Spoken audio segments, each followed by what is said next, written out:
কাদির গাঁয়ের সন্তানের দল, হে কাদির গাঁয়ের বাবারা, আবদার কইরা তোমার পায়ের মধ্যে হাতটা দিয়ে কইরে, যদি তুমি দুনিয়ার জমিন থেকে রত্ন না হারাইতে চাও, ওই মা বাবার মতো রত্নটারে দুনিয়ার জমিনের মধ্যে যত্ন করবা। যদি যত্ন করতে পারো,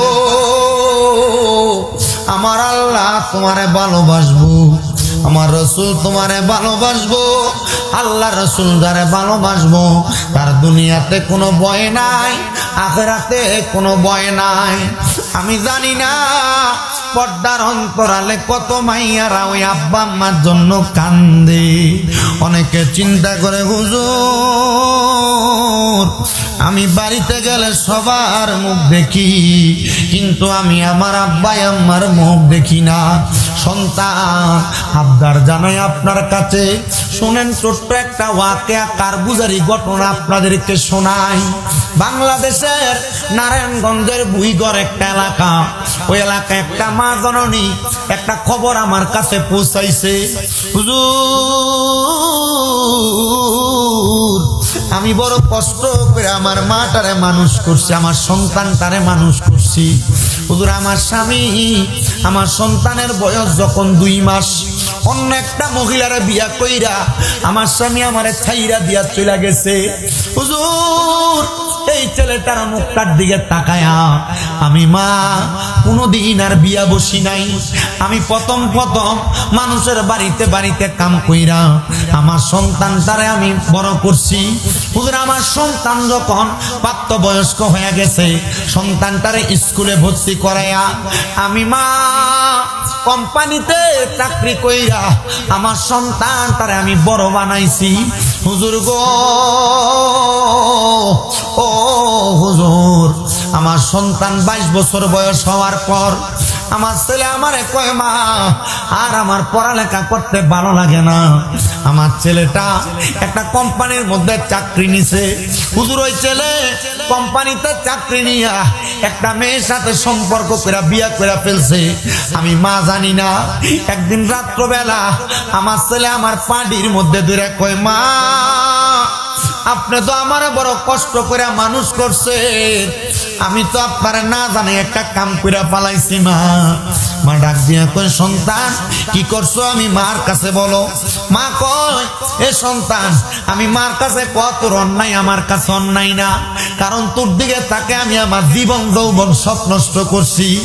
ওই ছেলে ডাক দিয়া কয়, মা আমি কোম্পানিতে আসা যাওয়ার পথে একটা মেয়ের সাথে সম্পর্ক কইরা আমি তো ওই মেয়েটারে কোর্ট ম্যারেজের মাধ্যমে বিয়া করছি। মা কই, পুত্রে করছস কি কইছে? আমি মা তো তোর লাগে আমার জীবন যৌবনটারে এমনে কাটাইছি। বউরে বাড়িতে আনবি, আমি মা নির্দিষ্ট সম্মান দিয়া তারে বাড়িতে রাখবো। ওই মা কই, হুজুর ওই বউটারে আমি বাড়িতে আনছি, বাড়িতে আই না আমার বাড়িতে জায়গা দিছি, সুন্দর চলাফেরা করে। মাত্র 2 মাস পরে আমার ছেলের বউ বেড়াইতে যাইব কইয়া বাবার বাড়িতে গেছে।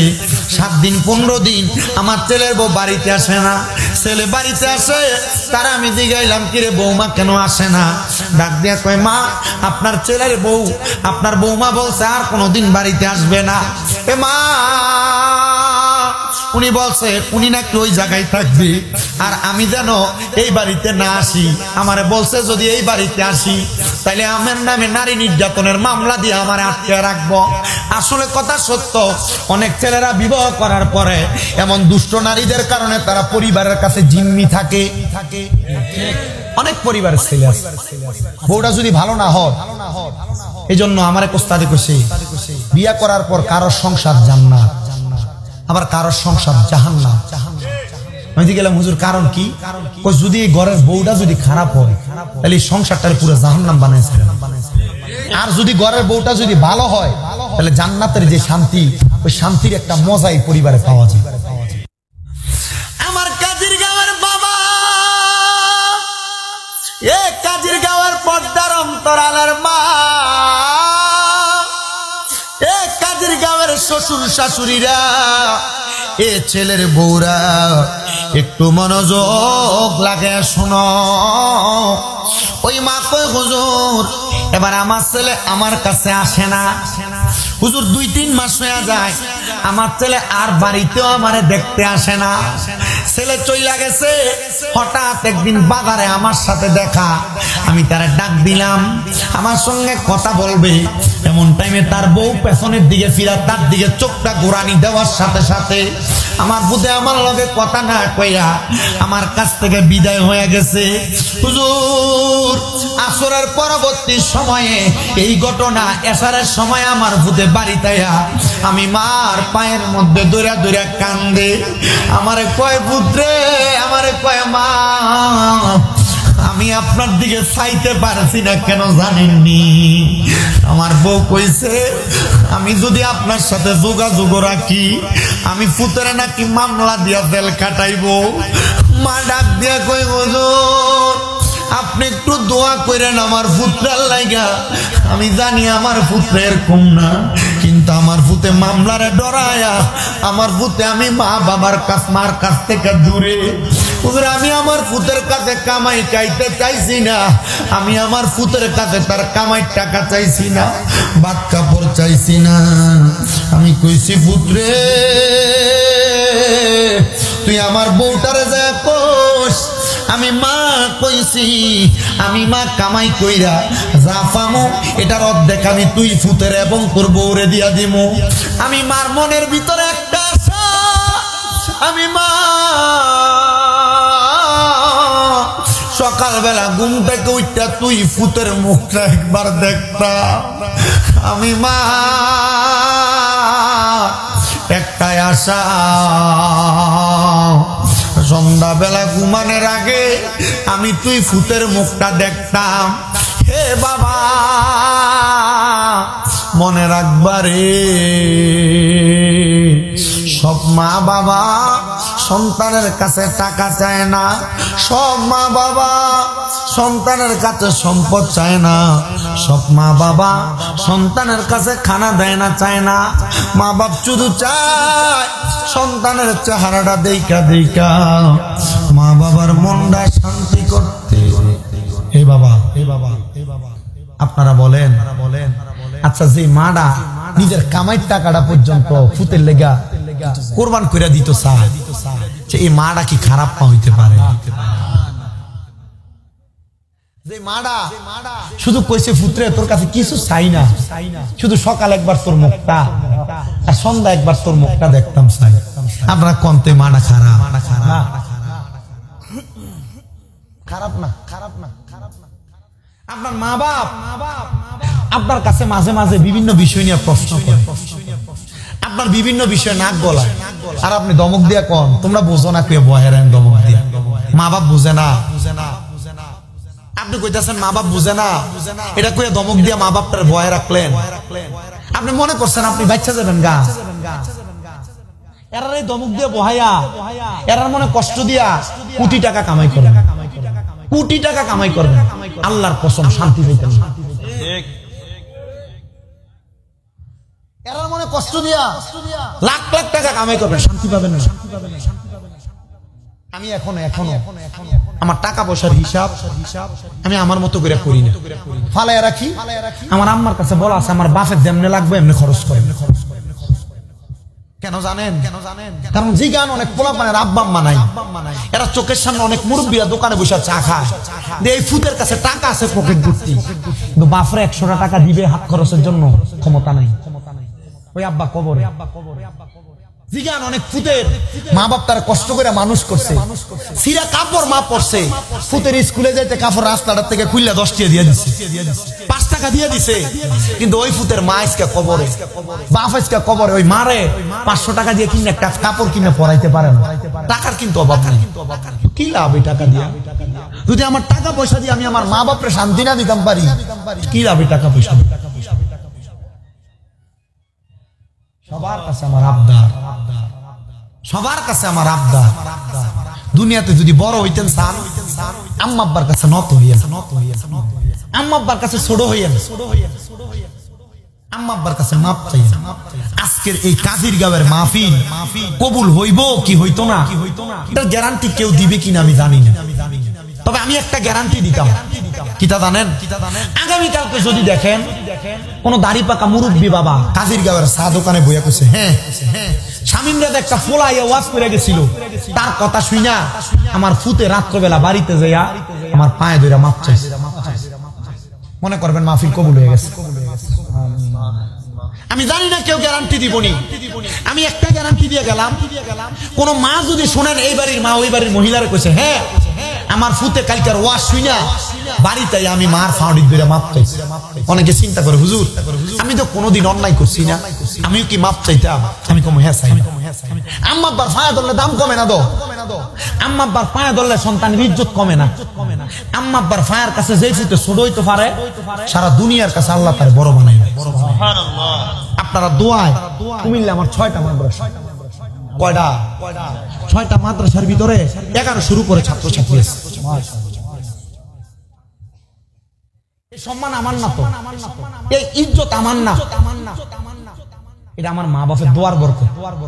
আমি যখন ক্লাস 6-7 পড়ি ওয়াজে শুনছিলাম আম্মা আব্বার পায়ে চুমা দিলে ওইখানে ছোট হইলে আল্লাহ তাআলা তারা সম্মানী বানায়। আল্লাহর কসম, আমি যেই সম্মানের যোগ্য না, আল্লাহ আমার এর চাইতে বেশি হাজার হাজার গুণ বেশি সম্মান দিচ্ছে। আম্মা আব্বার পায়ে ধরতে আপনার শরম লাগে। অনেকে চিন্তা করে, হুজুর আমি তো 2 ঈদে মা বাপের পায়ে ধরে সালামি করি না, আমি কেমনে মা বাপের পায়ে ধরে মাপ চাই? না, পাপ চাও না তো, মাঝে মাঝে যদি সুযোগ পান আম্মা আব্বার পায়ে চুমা দিবেন। আম্মা আব্বার পায়ে চুমা দিলে আল্লাহর জান্নাতের চৌখাটে চুমা দেওয়ার সওয়াব পাইবেন। কারণ কালার মৌলবী সাহেবরা ফতুয়া দেয়, পায়ে চুমা দিব সালাম করোই বেদা, কথা কন না কেন? আর মা বাপের সন্তানের শ্রদ্ধা শিখাইবো, মৌলবী ফতুয়া দেয় আম্মা আব্বার ফাঁস হয়ে সালাম করোই বেদা, শিরিক, কথা কয় না। আর নবীজি মক্কা থেকে মদিনা হিজরত করে আসছে, এক সাহাবীদের ডাক দিয়ে, ইয়া রাসূলুল্লাহ, আপনার কাছে আমার একটা আবদার, আপনি তো মক্কা থেকে মদিনায় চলে আসছেন, আপনি যখন মদিনা থেকে আবার মক্কায় যাবেন, আপনি আপনার সাথী বানাই আমারে মক্কায় নিয়ে যাবেন। নবী কই, কেন যাইবা? নবীজি আমি নিয়ত করছিলাম মক্কা যদি বিজয় হয় আমি মক্কার চৌখাটে যাই চুমা দেব। নবী কই, কবুল করলাম। অনেক দিন হয়ে গেছে নবী মক্কায় যায় না, নবী মক্কায় যাবে আবার নিয়ত করছে, কিন্তু 3 দিন ওই সাহাবী মক্কায় আসে না। আমার নবীজি ওই সাহাবীরে সারা একা একা মক্কার উদ্দেশ্যে রওনা দিছে। ওই সাহাবীর কাছে কে জানি যে খবর দিছে, সাহাবী আমার নবী তো তোমার ফালাইয়া মক্কায় চলে যেতেছে। সাহাবী দৌড়ে গেছে, আপনি বাড়াই দিয়ে ফিদা কা আবি ওয়া উম্মি ইয়া রাসূলুল্লাহ, নবী গো আমার মা বাপ আপনার কদমে কুরবান হবে। আমি কি কোন অন্যায় করছিলাম? আপনি না আমারে বলছিলেন আপনার সাথী বানাই আমার মক্কায় নিয়ে যাবেন, আপনি যে আমার মক্কায় নেন না। আমার নাকি ওই সাহাবী 3 দিন তোমার বাড়িতে প্রতিনিধি পাঠাইছে, তারা যায় দেখছে তোমার আম্মা অসুস্থ, তুমি খেদমত করতেছো। সাহাবী কই, ইয়া রাসূলুল্লাহ আমি খেদমতে না করছি, আমার আম্মার সাথে আমার মক্কা মদিনা যাওয়ার সাথে আমার আম্মার দাম বেশি। নবী কই, হ্যাঁ। নবী কই, হ্যাঁ দাম বেশি। ইয়া রাসূলুল্লাহ আমি না নিয়ত করছিলাম মক্কার চৌকাটে চুমা দেব। নবী কই, সাহাবী আম্মাটা কি বাচ্চা আছে? ইয়া রাসূলুল্লাহ বাড়িতে যাও, আম্মার পাউডার ভিতরে চুমা দাও। নবী কই, কেন? মার পায়ে যদি চুমা দাও আল্লাহর জান্নাতের চৌকাটে চুমা দিলে যে সওয়াব, সওয়াব পাইবা। সুবহানাল্লাহ। কোনদিন দিছেন চুমা? দিছে।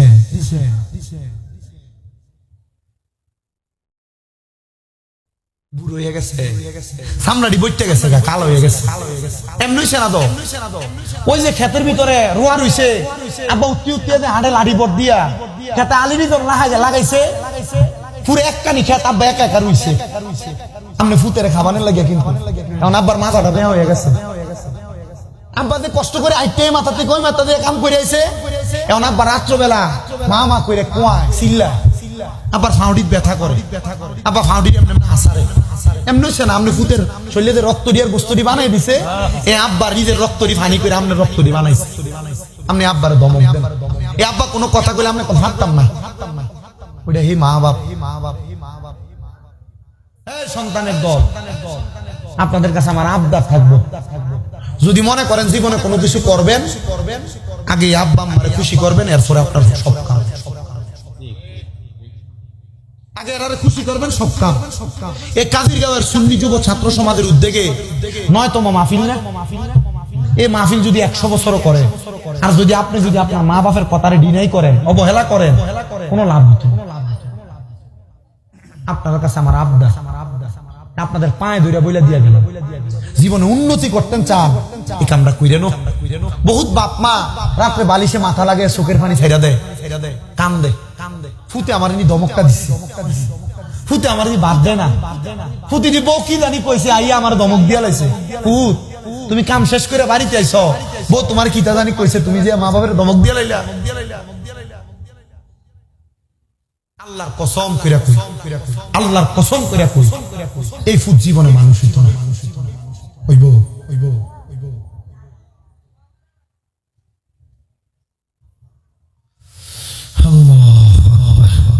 আল্লাহ আমরারে বোঝার তৌফিক দিন, আমিন। আল্লাহ আমরারে তৌফিক দিন, আমিন। সবাই মুহাব্বতে দুরূদ শরীফ পড়েন, আল্লাহুম্মা সাল্লি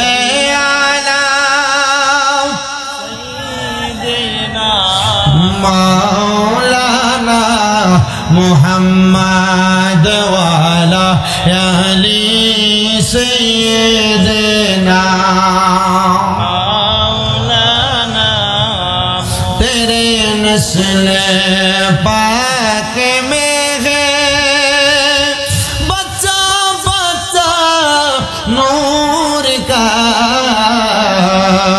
তোহে আইনে नूर तेरा सब घराना नूर का अल्लाहुम्मा सल्ले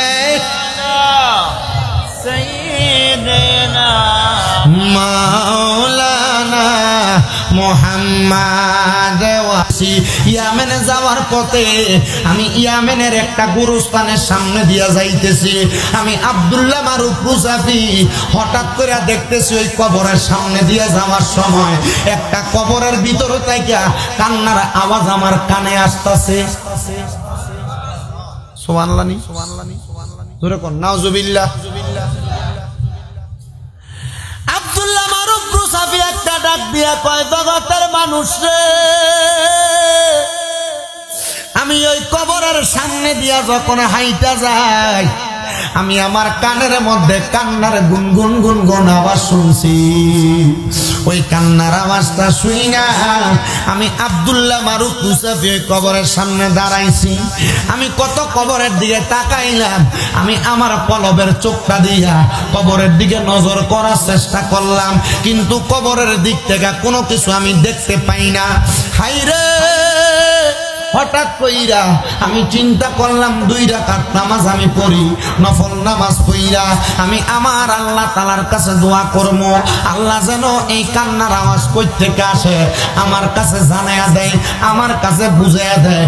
আব্দুল্লাহ মারুফ রুজাফি কয়, জগতের মানুষ, আমি এবার আমার নামাজের মুসল্লাটা লইয়া আমার চোখের সামনে বিছাইয়া ওই কবরস্থানের পার্শ্ববর্তী একটা জায়গাতে বিছাইলাম। আমি 2 রাকাত নফল নামাজের নিয়ত করলাম। নফল নামাজের নিয়ত কইরা আমি আমার আল্লাহ তাআলার কাছে নামাজের পরে সিজদার মধ্যে মাথা অবনত কইরা চোখের পানি ফালায়া ফালায়া কান্দি আর ডাক দিয়া কই, মাবুদ ও দয়াল আল্লাহ, আমি একটা কবর থেকে কান্নার আওয়াজ শুনতাছি। আল্লাহ আমার মনে হইতাছে এই কবরটা কোনো পরিচিত মানুষের কবর, যার কবর থেকে কান্নার আওয়াজ শোনা যায়। হুজুর আব্দুল্লাহ মারুফ রুজাফি কয়, আমি যখন এমন ভাবে আল্লাহর কাছে মুরাকাবা কইরা চোখের পানি ফালায়া ফালায়া কান্দি, এমন টাইমে কানতে কানতে আমার চোখটি লাইগা গেছে। এমন টাইমে আমি দেখছি রে আল্লাহর একজন বান্দা আমার চোখের সামনে হাজির হয়ে গেছে, যার শরীরে ডান পাওটার মধ্যে মাজা পর্যন্ত আগুন দাও দাও করে জ্বলতাছে। আমি তারে ডাক দিয়া কইলাম, এরে আল্লাহর বান্দা বান্দা তোমার কেন এমন অবস্থা, তোমার কেন এই হালত? আল্লাহর বান্দা কয় হুজুর আপনি কি আমার এই হালত সম্পর্কে অবগত? বলে না জানি না, তবে আমি এই কবরের সামনে দিয়া যাওয়ার সময় আমি তোমার কান্নার আওয়াজ শুনতে পাইছি। ওই ছেলে ডাক দিয়া কয় হুজুর ও যেই কান্নার আওয়াজ শুনছেন ওই কান্নার আওয়াজটা আমি ভূতের আওয়াজ। এ বাবা তোমার কবরে কেন এত আযাব, তোমার কবরে কেন এমন অবস্থা? আর তোমার পুরাটা দেহ ভালো, তোমার শরীরের পা থাইকা তোমার পাতা থাইকা ডান পায়ের একবারে মাজা পর্যন্ত কেন আগুনের মধ্যে জ্বলতাছে? ছেলেটা ডাক দিয়া কয় হুজুর কেন এমন অবস্থা জানেন? আমার একটা স্বভাব ছিল, আমি দুনিয়াতে ভালো মানুষ ছিলাম না, আমি নেশা করতাম। আমি মরার আগ পর্যন্ত নেশা করছি, কিন্তু মরার 2-3 দিন আগে আল্লাহর কাছে তওবা করছি, আল্লাহ আমি আর কোনোদিন নেশা করতাম না। আমার আল্লাহ তাআলা আমার তওবা কবুল করছে, আমার নেশার গুনাহ মাফ করে দিয়েছে, আমার পুরাটা শরীরের অঙ্গ প্রত্যঙ্গ ভালো। হুজুর আমারে আমার আল্লাহ যখন মাফ করে দিয়েছে, আমার আল্লাহ শুধু আমার শরীরের পায়ের পাতা থাইকা মাজা পর্যন্ত ডান পাটা পর্যন্ত আগুন জ্বলে, এটার জন্য আমি ফেরেশতারে প্রশ্ন করলাম, এ ফেরেশতারা আমার পাটার এমন কেন অবস্থা? পুরা শরীরটা ভালো রাখলা, আমার শরীরটা কেন অর্ধেক অংশ পাটা জ্বলতাছে? আমার ফেরেশতারা জবাব দেয়, মনে করো ওই দিনের কথা যেই দিন রাত্রবেলা তুমি নেশা করে তোমার বাড়িতে আসছো, তোমার মা তোমার ঘরের দরজাটা খুইলা দিছে, দরজাটা খুইলা দেওয়ার পরে তুমি তোমার মায়ের কাছে নেশার জন্য কিছু অর্থ চাইছিলা, তোমার মা তোমার নেশার জন্য অর্থ দেয় নাই, তখন তুমি তোমার মারে তোমার পা দিয়া লাথি দিয়া ঘরের বাহিরে ফালায়া তুমি ঘরের মধ্যে প্রবেশ করছো। এ সন্তান সকালবেলা তুমি আবার স্বাভাবিকভাবে তোমার সময় কাটাইছো, তোমার মা তোমারে কিছু বলে নাই, তার মতো জীবন কাটাইছে। সন্তান তোমার মরার পরেও তোমার মায়ের মনে তোমার ওই লাথির কষ্টটা আছে। আপনি আপনার মার ধমক দিলে দেখবেন মাতে নেই, আইস দিয়ে যাই গেছে, হাসিটার ভিতরে যে কতলা কষ্ট লুকাই না। আব্বারে কোন একটা কামে ধমক দিয়ে কথা কইছেন, আব্বা দেখবেন যে কিছু না কইয়া মনটা বেজার করে যাই গেছে। আব্বার এই যাওয়ার ভিতরে যে কতলা কষ্ট লুকান না, আপনি ফুতে যদি জানতে আপনি আব্বার ফাঁও ছাড়লেন না যতক্ষণ না আব্বা কইছে যে মাফ করে দিস, ছাড়লেন না জীবন। ওই ছেলে ডাক দিয়া কয় হুজুর আমার জবাব দিছে, আমি যে আমার মা ডারে লাথি দিছি, ওই লাথিটার কারণে আমার মা এখনো পর্যন্ত মনে কষ্ট রাখছে। ওই কষ্টই আমার মা মনে রাখার কারণে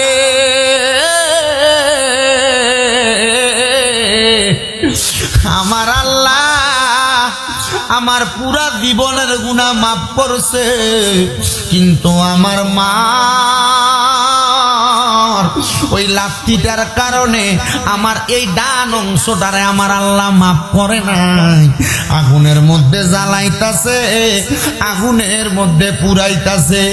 হায়রে আমার কাদির গাওয়ার বাবা হযরত আব্দুল্লাহ মারুফ সাফি বলে, আমি আবার এই কবরস্থান এলাকার পুরাটা এরিয়া যাচাই করলাম, করতে করতে করতে করতে রে আমি পুরাটা এলাকার মধ্যে দেখলাম, খবর লইলাম আসুনি এমন কোন মা যেই ছেলে মরণের আগে নেশা অবস্থায় তুমি মারে লাথি দিছে, কোন জায়গায় খবর পাইলাম না। তবে একটা জায়গায় গেলাম, যে জায়গায় যায় দেখছি একটা মহিলা তার ঘরের পাশে দাঁড়ায়া দাঁড়ায়া মনটা বেজার করে রইছে। আমি জিগাইলাম, গো মা আপনার পরিচয় কি? আপনি কেন এখানে দাঁড়ায়া দাঁড়ায়া কান্দেন? উনি আমারে ডাক দিয়া কয়, আমার কোনো পরিচয় নাই, আমি সন্তান হারা, আমি সন্তানের বউ হারা, আমি স্বামী হারা, আমি এই জন্য মনটা খারাপ কইরা রাস্তার পাশে দাঁড়ায় রইছি। এ মহিলা, আপনার কাছে জানতে চাই, আপনি বলেন না আপনি কেন এখানে বাসেন? আপনার সন্তান মারা গেছে, আপনি কি ওই মা যেই সন্তান নেশা অবস্থায় আপনারা শরীরের মধ্যে আঘাত দিছে? উনি কয়, হ্যাঁ হুজুর, আমি সেই মা। এ মা, আমি আপনার কাছে একটা দুঃখের খবর শোনাইতে আইছি। হুজুর, কেমন দুঃখের খবর গো?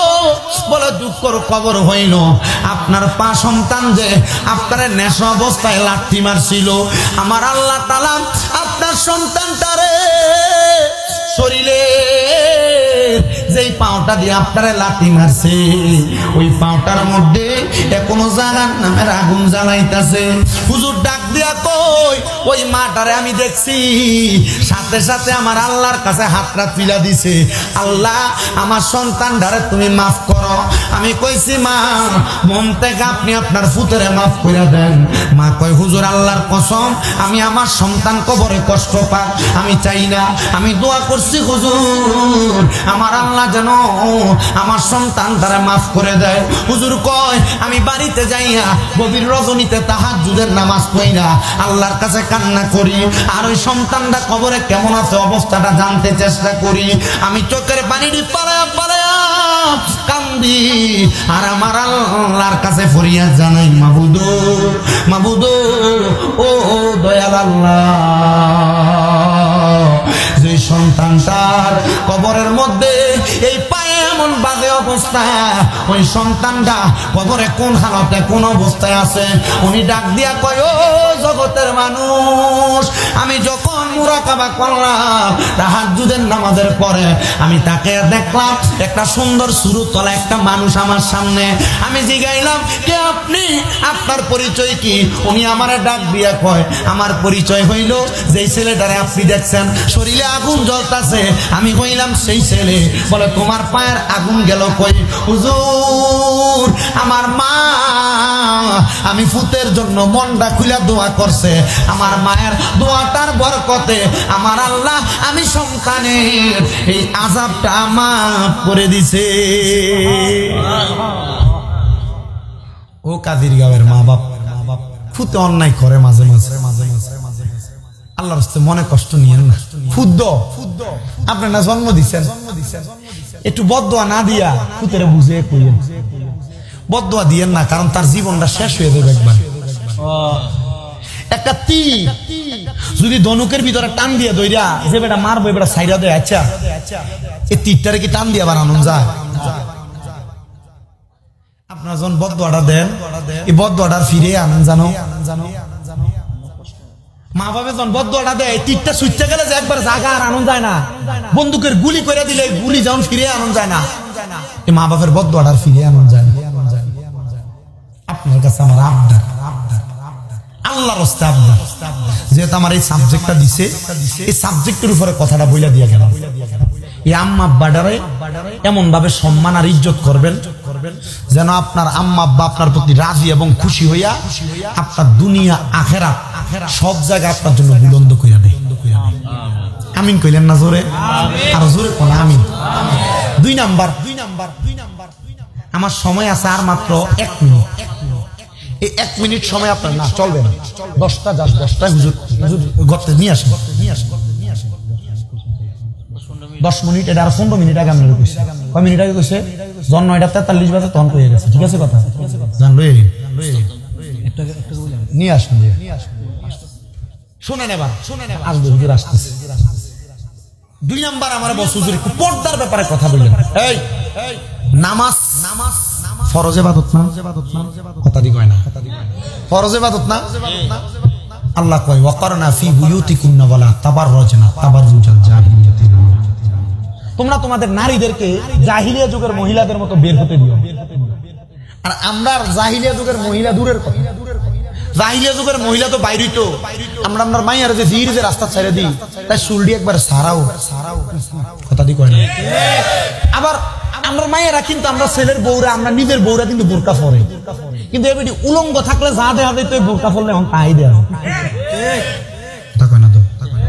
যে কাপড় আর জামা শাড়ি পরে মাশাআল্লাহ দিলে এই শাড়ির উপর দিয়ে ওনার শরীর বডি স্ট্রাকচার সব দেখা যায়। কথা দি কন্যা বয়েল কাপড় ভালো আছে আপনি নামাজ পড়বেন আপনার বউ বেফরদা কামুইতো না দো হইব আপনি নামাজ পড়বেন আপনি জি বেফরদা কামুইতো না দো কি হইব জি না কইব বলে হইতো না এই জন্য নিজে যে নামাজি হইছেন নিজের নামাজের নামাজিত্ব ঠিক রাখার লাগা নিজের বউরে নিজের মারে নিজের মাইয়ারে ফর্দা করাইবেন কিটা ফরজ দ কি করাইবেন কেন করাইবেন শুনুন একটা মেয়ের কারণে ৬০ জন ব্যক্তি দোজখে যাবে কয়জন কেন এক নাম্বার কোন বাবা মাইয়া জন্ম দিল আমরা জানি একটা মেয়ে মানে একটা জান্নাত দুইটা মেয়ে মানে দুইটা জান্নাত তিনটা মেয়ে মানে নবীর লগে জান্নাত ঠিক না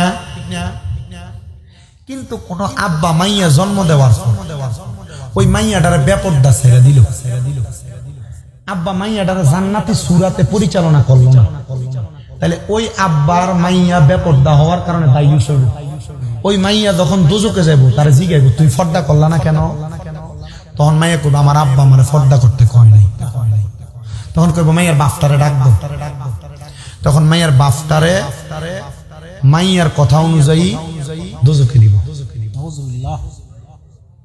কইলেন না নাউজুবিল্লাহ না কেমনে কইবে আপনার মাইয়া দি এলাকার যে গায়ে হলুদের অনুষ্ঠান হয় মাশাআল্লাহ মাই হলুদের জামা পইরা শাড়ি পইরা মাই নাচে কথা কয় না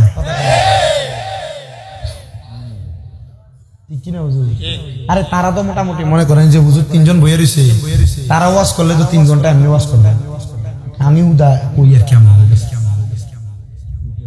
আছে না নাই আমার কথা কয় না আসেনি দুই নাম্বার কোন ভাই যদি তার বোনকে পর্দা না করে মা গো পর্দা করে হ্যাঁ হুন্ডার পিছনে করে তার বোন লয়ে পুরো শাস্তাগঞ্জ ঘুরি ওই শাপলা ফুলের বিলে যা কথা কন না কা আছে না নাই ভাইয়ের মোবাইল ধরে আর বোনে টিকটক করে না আছে কবরে গেলে তোমরা ফিটটা ঠিকঠাক করবো ঠিক আছে নি ওই আইয়ে প্রধান অতিথি মারহাবা কর আচ্ছা শেষ ওই ভাই যদি বোনকে পর্দা না করায় তাহলে ভাই এই বোনের কারণে কোথায় যাবে আমরা এনে যারা যারা আছি মোটামুটি অনেকেই কোনো না কোনো মায়ের সন্তান ঠিক কিনা কোন সন্তান যদি তার মারে পর্দা না করায় ওই সন্তান তার মার কারণে কিন্তু আটকে যাবে এরপরে আপনারা যারা বিয়ে করছেন আপনারা যদি আপনাদের স্ত্রীদেরকে পর্দা না করান এই স্ত্রীরে পর্দা না করাইলে মোটামুটি আপনি আপনার বউয়ের কারণে আটকে যাবেন না এই ছোট্ট একটু কথা বলে দিয়ে গেলাম পর্দার ব্যাপারে আপনারা আপনাদের স্ত্রী আপনাদের মেয়ে আপনাদের বোন এবং আপনাদের মা এদেরকে পর্দা করাইবেন পর্দা যদি না করান নচেত এটার কারণে আপনি নিজে আটকা পড়বেন আল্লাহ তাআলা আপনাদেরকে আমাকে এই কথাগুলোর উপরে আমল করার তৌফিক দান করুন আপনারা আস্তে আমিন বলছেন আরো জোরে পড়েন আমিন আরো মহাব্বতে কোন আমিন আপনারা আমার লাগি দোয়া করবেন তো ইনশাআল্লাহ শুধু আমার লাগি না আমার মাদ্রাসা ছাত্রদের লাগি দোয়া করবেন আল্লাহ যেন আমার ছাত্রদের সিনার ভিতরে কোরআনের ইলম দান করে আপনাদের শায়েস্তাগঞ্জ হবিগঞ্জ ব্রাহ্মণবাড়িয়ার অনেক